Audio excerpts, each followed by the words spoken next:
نبی پاک صلی اللہ علیہ وسلم نے فرمایا 3 مرتبہ صبح 3 مرتبہ شام اعوذ باللہ السمیع العلیم 3 دفعہ یہ پڑھو، اور 1 دفعہ سورۃ حشر کی آخری 3 آیات هو اللہ الذی لا الہ الا هو عالم الغیب والشہادۃ هو الرحمن الرحیم۔ اعوذ باللہ من الشیطان الرجیم ہے نا، اس کو پڑھنا ہے اعوذ باللہ السمیع العلیم من الشیطان الرجیم۔ فرمایا 3 دفعہ اس کو پڑھو اور 1 دفعہ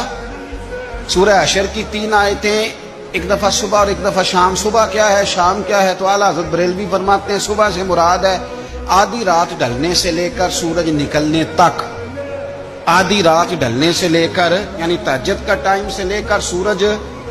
اور شام کیا ہے، دوپہر ڈھلنے سے لے کر مغرب کی اذان تک،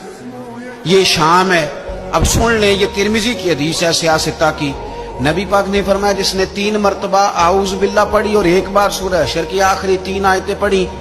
1 دفعہ صبح پڑھے 1 دفعہ شام پڑھے، نبی کریم علیہ السلام فرماتے ہیں اگر صبح پڑھے گا تو 70,000 فرشتے شام تک،